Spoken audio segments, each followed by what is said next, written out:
بسم اللہ الرحمن الرحیم۔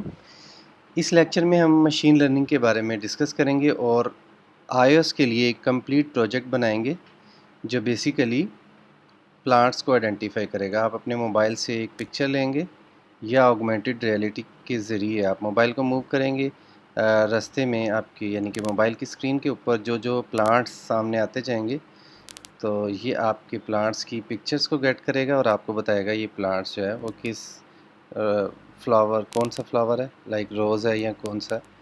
تو یہ بیسیکلی اس پروجیکٹ کا انٹروڈکشن ہے۔ میں آپ کو تھوڑا سا یہاں پہ اس پروجیکٹ کے بارے میں دکھا دوں۔ یہ میں کیوں دکھا رہا ہوں یہ ہمیں آپ کو جلد ہی پتہ چل جائے گا کہ کیا وجہ ہے، یہ دکھانے کی وجہ کیا ہے۔ یہ میں نے ایک پروجیکٹ کیا تھا $600 کا۔ یہ کلائنٹ کے پہلے ریویوز پڑھ لیں۔ He is one of the best freelancer I have work with on Upwork. He work very hard to make sure that the final project I requested was delivered, even if it meant more work on his end. He listened to all suggestions. This. یہ وہ project ہے جو میں آپ کو complete بنانا سکھاؤں گا۔ تو اب project کے بارے میں تھوڑا سا انٹروڈکشن لے لیں۔ پروجیکٹ کیا لکھا ہوا ہے؟ iOS Core ML۔ تو ہم بیسیکلی اس ویڈیو میں کور ایم ایل کے بارے میں ڈسکس کرنے جا رہے ہیں، ساتھ ساتھ ہم مشین لرننگ کی وہ ساری ٹیکنیکس جو میں نے اپلائی کی، وہ ساری تھیوری جو میں نے پڑھی اور کچھ پی ایچ ڈی اسکالرس کے ساتھ مجھے باقاعدہ سٹنگ کرنی پڑی اس پروجیکٹ کو فنش کرنے کے لیے، تو وہ سارے ایکسپیرینس آپ کے ساتھ شیئر کروں گا کہ ڈیولپرز اور جو اسکالرز ہوتے ہیں ان میں کیا فرق ہوتا ہے، کہاں پہ جا کے آپ سٹک ہوتے ہیں بینگ اے ڈیولپر، تو آپ کے لیے پھر پرابلم آتی ہے، تو وہ کام جو پی ایچ ڈی اسکالرس کا ہے وہ ڈیولپرس نہیں کر سکتے، اور جو کام ڈیولپرس کر سکتے ہیں وہ پی ایچ ڈی اسکالرز نہیں کر سکتے۔ یہ ساری ڈسکشن ہم اس پروجیکٹ میں کریں گے اور پروجیکٹ بنانا بھی سیکھیں گے۔ تو پروجیکٹ کے بارے میں پہلے تو یہ سن لیں، امیج ریکگنیشن ایپ۔ تو کلائنٹ نے بیسیکلی مجھے 5 to 10,000 پکچرز پرووائڈ کی 50 ڈفرینٹ کلاسز آف پلانٹس کی، ٹھیک ہے۔ تو اس نے مجھے 50 فولڈر بنا کے دیے، ہر فولڈر میں تقریباً 500 یا 1000 یا شاید اس سے زیادہ، وہ میں آپ کو دکھاؤں گا ڈیٹا۔ وہ بیسیکلی پلانٹس کی پکچرز تھیں۔ میں نے وہ 50 کے 50 فولڈرز ڈریگ کیے ایکس کوڈ میں، وہ بھی آپ کو دکھاؤں گا۔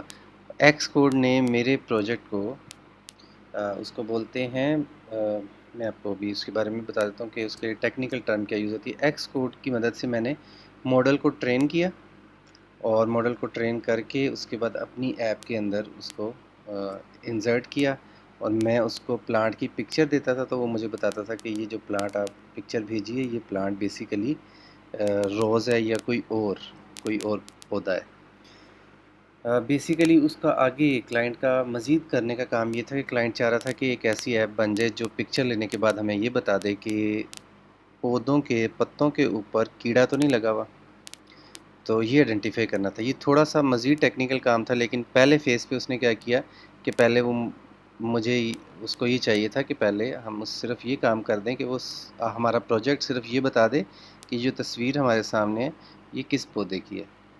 تو ماڈل کی ٹریننگ کے دوران مجھے کتنے دن لگے، میں نے کتنی تھیوریز پڑھیں، کس طرح ماڈل کو ایکوریٹ کیا، یہ ساری ہم ڈیٹیل پڑھیں گے۔ کلاسیفیکیشن اور ریگریشن پرابلم میں کیا فرق ہوتا ہے، مشین لرننگ کی جو ٹائپس ہیں، ری انفورسمنٹ لرننگ، سپروائز لرننگ، ان سپروائز لرننگ، ہمارا پروجیکٹ کس کیٹیگری میں فال کرتا ہے، اور اس پروجیکٹ میں مجھے اپنے ماڈل کی ٹریننگ کے علاوہ گوگل کا ایک ماڈل یوز کرنا پڑا، وہ کیوں یوز کرنا پڑا، یہ ہم اس پروجیکٹ کے اندر سارا کچھ ڈسکس کریں گے۔